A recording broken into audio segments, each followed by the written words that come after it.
it's not necessarily who's better, it's who, and like we're gonna zoom in right now to sales, right? Or like a real estate situation, right? It's not who's the best, it's who delivers the information and the presentation or whatever that is the best. That's the winner, every time, right? Yeah. How many times have we lost deals to somebody who's worse than us? 100 times. When I was new, that shit was fucking tearing me apart. I was like, God damn it, how come this guy beat me, this guy, I lost to this chick, lost to this person. And I'm sitting there like, fuck, man. So there's something that we did wrong along the way. So I started looking at this thing and saying, what composes the pitch or what I'm doing, right? What are the pieces, right? If we can think of it this way, like step 1, 2, 3, 4, 5, 6, all the way to 10.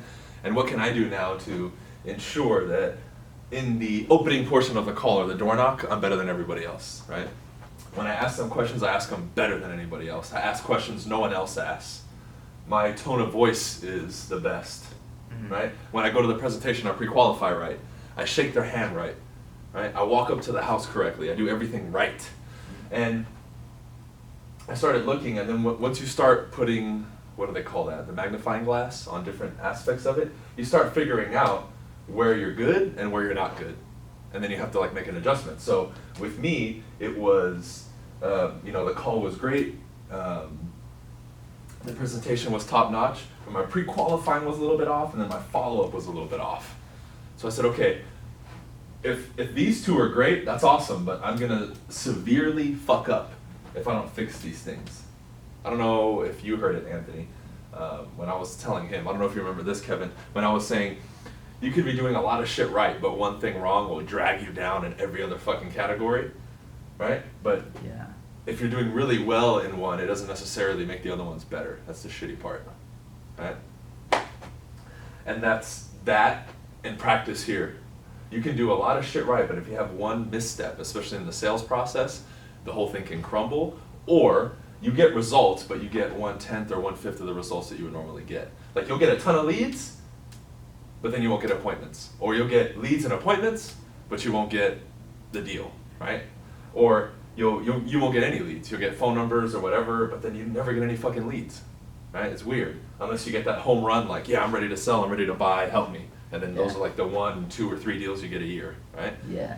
So, and then I started, because I did I think I did like a portion of a product a while ago on this, and this module was probably like 15 or 20 minutes long, but it was so strong because people didn't get it. And I started looking at it, this is not logical, right? It's not logical, right? Otherwise, like in our profession, it would be whoever is the top producing team would win every listing. Like the team that's doing 100, 200, 300 deals would win every single listing. Everybody would be like, well, okay, Team BC, or let's say Anthony's the Smith team and they do 300 deals a year, and you're the Bob team and you do 100 deals a year. Well, okay, we're gonna go with him because he does 300 deals a year. Bye. And everybody does that. You'd be like, fuck, you'd be out of business, and people would monopolize whoever's number one would monopolize, right?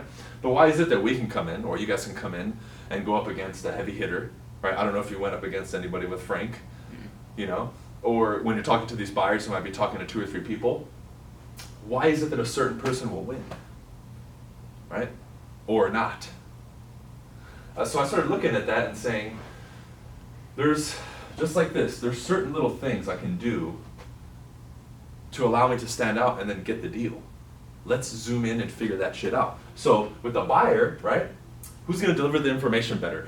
If it's a buyer, I know from the buyer's perspective, looking at real estate, looking at buying, looking at dealing with you, an agent is like, I don't wanna do that shit. Like they're like, I don't wanna get pre-qualified, I don't wanna do this, I don't wanna do that. So how can I, from my approach to the words, to the process, to everything I explain, deliver the information in such a way that I can hit them more or in a different way than everybody else? So they'll at least listen and say, you know what, this dude is right. Okay, I need to buy. Okay, well, everyone else repels them, you kind of attract them, or at the very least, they'll at least give an ear to what you're saying and say, okay, I'm listening. And be like, okay. Because then if they give me the ear, I got them. Because you guys know what to say, you know what to do. Yeah. And if they're motivated and you qualify, boom, you have a deal. So it's who delivers better, right? And delivery is 100%. And I'm not just saying delivery like the way you say it in your tone. I'm talking about the whole fucking package, right? Which is all this. 1, 2, 3, 4, 5, 6. And we can keep going on and on if we really want to start zooming in deeper and deeper. Yeah. And that's really what it's about. So when we look at this, you now see more possibilities. Because somebody would look at this and say, I don't get it. Well, this is what I mean. Go to the $10 million houses in fucking Beverly Hills and get them. Because if we can at the very least talk to somebody and get them to interview the Altman brothers and us, good. We have a shot. Because now at the presentation, if we fucking wow them and I go and I do my shit, I can get that fucking listing. Even though they've been on TV and it would make every sense, they've been in the business way longer than me and all that, on paper, it would make sense. But if in that moment, in those moments that I have interactions with the customer, I deliver better, boom, I can get the listing. And that's a fucking glorious moment.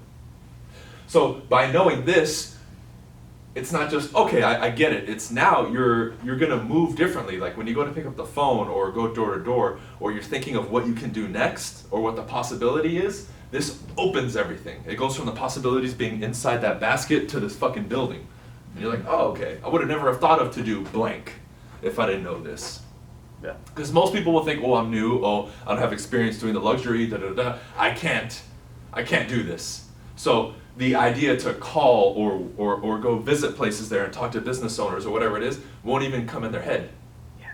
It won't even come in their head. Or they might get the idea or thought, but they never put it into action. Because they either don't realize this or they refuse to believe it. Okay, I'll give you guys I'll tell you a story. I remember, was it, 2 years ago, I think, 2 years ago, I went up against, this dude was interviewing 5 agents, 5 teams, right? It was me, and then if you look at like this area, like West Covina, Hacienda Heights, 5 or 6 cities around us, two of the 5 that he was interviewing were like the top teams, okay? I won't say names. And that interview and that listing, because I got the listing, right? I beat everybody out. This is how I kind of figured that out. Because going in, everyone was telling me, don't waste your time, you're not going to get it. Oh, they're interviewing so-and-so, you don't have a shot. Like, that's what people were saying. So they didn't get this. And I remember telling Loida, who was like brand new to working with me at the time, I said, watch, right? I went, did a bomb-ass presentation. I did everything right? Now, I didn't leave with the signature, but I knew leaving there, I was like, we got this. Unless some outside shit happens or somebody delivers a better presentation with me, which I doubt that's gonna happen, we got this. So you fast forward like 4 or 5 days later, he called me, right? So I was on him. I was like, dude, make a decision, man. Like, because he was saying, oh, I want the aggressive agent. So at the meeting, I was being fucking super aggressive with his ass. I'm like, this is exactly what you want, right? And I quoted him, by the way, the highest commission and the lowest price out of everybody, and I got the fucking deal. That's when this finally clicked in my mind. I didn't put these words in a sequence, but it began to make sense. And I was like, you know what? Boom, we can do this shit. And from there, I kind of stepped forward with a different energy to me. It was like we were in a video game and I leveled up. It's like the Mario got the star and he's like, and he's all bright and shit and he started running faster. That's what it was.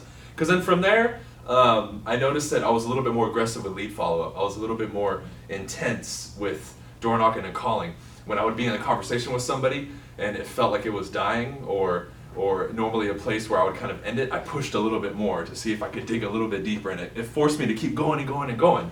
So, because when that clicks, dude, it's like, you know that you're on a level playing field where otherwise people don't see it as a level playing field. I don't know if you get what I'm saying. Like, people will be with those heavy hitters in a room like, oh man, like, fuck, I'm fucked. When it's like, dude, it's up for grabs. It's up for grabs, whoever wants it the most. It's like when the ball would be a loose ball in basketball and everybody would run and then only that one guy would dive on it. That's the guy who wants it the most. In that moment, it doesn't matter if somebody's a little bit quicker or whose arms are a little bit longer. Whoever wants it the most and is gonna dive on it, boom, they get it. That's why we'll remember players like Dennis Rodman who would fucking like be like Superman out of bounds, like grab the ball and throw it, because he wanted it more than anybody else. But he wasn't the most athletically gifted or the fastest or any of that. But why would he get the loose balls and be so good defensively? Because he wanted it the most, right? That's tied to this. So if you want it bad enough, you'll get it. you'll do the extra work or whatever, right, for the listing presentation, whatever it is, right? Whatever, again, for all of us, it's different. Maybe for some of us, it's our mindset before we pick up the phone or call or knock. Maybe for some of us, it's our hello. Maybe we need to step up our hello. Maybe it's our pre-qualifying. We need to ask extra questions, go deeper in on why do you want to move? What's important to you about that? Why? Well, I mean, based on everything you're telling me, I would stay. Why do you want to move? I don't know if you guys ever said that to somebody. Well, based on what you're saying, I'm not getting it. I would stay if that was my thought process. Because then if somebody really wants to move, they start convincing you even more, and they tell you more. Boom, and I'm writing that down. That's ammo. So it's almost like reverse psychology, right? That's an example of I'm delivering the pre-qualification better than anybody else. Mm-hmm. I'm willing to do that. I'm willing to step outside. Because if I didn't believe this, I would just be very constricted and be like, okay, I have to ask these questions and that's it. I can't do anything else. If I have any hunch that this isn't working, or if I have some kind of insecurity or that this might not work, I'm just going to stop and do the very little. I don't want to get rejected. It's like the people who get the lead and they don't really pre-qualify because they're afraid they're going to lose the appointment, right? They don't believe this. They feel like, fuck, I got to just go in there and get in front of them and if I can get in front of them, I'll convince them to sell even if they don't want to. That's the one who thinks, well, shit, if they meet with Team BC or Anthony or Kevin, fuck, I have no chance. So I got to get in there before and see if I can fucking make this shit happen. So we can look at this from like 100 different angles, but in the end, all it really means is I can do whatever the fuck I want. You can do anything and put your mind to it. Right? It's a little story we have from this chick who said that. Like I was out with a friend of mine and two girls, and one of the girls said, you can do anything and put your mind to it. And we always like make, because it's like, oh, anything's possible. Yeah. That's that corny line, but Capture the explained in a way that actually makes sense, and it's not some cheesy motivational fucking line, you know? Uh-huh. And the more I think about this, and because I wrote this down in my notes in my phone a long time ago, and I always, when I'm reading through my notes in my phone, which I recommend you guys do if you're not, I always come across this and it just clicks. It's like, fuck, it's so true, dude. It's so true. Why is it that 5 guys come into like a CEO of a big company pitching the same kind of deal for them, and the guy only picks one, and most of them are around the same price, and there's a lot of variables that are the same? Why does he pick one? Well, one of them delivers the information or the pitch better than anybody else, and he gets chosen. That's it. When one of the other guys may have more experience, the other guy might be better, the other dude might be more attuned with that guy's personality or whatever, but the guy who fucking delivers the best wins. That's it, right? Because we take all the other variables out, and that's really what it comes down to. The whole package of what he did in that meeting compared to the other 4 people, he won. He won, right? And when I think about that, dude, it's like, wow, this is why you can come in and brand new and get a 7% listing, right? This is why you guys can go door knock fucking Beverly Hills or Yorba Linda or whatever and get phone numbers and get leads and be good. And it's not a big deal. It's like, cool, yeah, I went, I talked to a lot of people, it was great, we had great interactions, we got numbers, we got leads, perfect. That's not like out of the ordinary. To other people it is. To me it's like, okay, great, that's what I would expect. But because I know it can be done. If you get taught how to deliver at the door the right way, better than anybody else, you get the result. Why is it when you go out, you have conversations, other people get the door slammed in their face? You're delivering better. I'm making something out of nothing, if that makes sense. To the average person, door knocking wouldn't work. Why is it that we can come in and get a result? How do we get the door to open? How do we get the, oh, I'm not the homeowner, to, you know what, actually I'm the homeowner. Yeah, I was just lying to you. How come not everybody can do that? Well, there's a delivery. It's not just delivery behind that. We know we can do it, and we know it's possible. Right? Cool. So that's kind of the way you have to really put things in perspective, because it's going to help you guys continue to, because what this allows the constant this way. This is why people in real estate suffer. They go like this, and they drop off, or they go backwards. And it's like, I'm going to go a little bit, and then they go back. Then they go, and then they go back. Then they end up back where they started or behind. Because what do we always talk about? Consistency, right? But it's not easy to every day show up day 1, 2, 3, 4, 5, 6, 7, 8, 9, all the way to fucking eternity when shit isn't going your way. But that's the model for every business. It's the one who sticks it out statistically that normally will do good, right? What do they say? It's like, and because you can consider being a realtor And doing real estate is kind of like being a small business. And they say small businesses, I think it's like 93% within 2 or 3 years, they're out of the business. Just like real estate licensees, they're done. They fail. And then the ones that do survive, out of the 7%, it's like 1/10 of them out of that 7% actually are like significantly profitable, to where like they're actually making money and walking away like, okay, I'm making a profit. I'm making like 20 grand a year or 30 grand a year. They're barely scraping by. But then what people don't talk about is the statistics after that first 5 or 6 year window. If they make it out of that, boom, they go up. Because they made it over that hill, right? Or it's like the roller coaster, you know, like it's fucking suspenseful as you're going click, click, click, click up to the top and your heart's beating. And then you're like, ah! But then once it starts dropping, you're good. You're not fucking scared anymore. You're in the moment.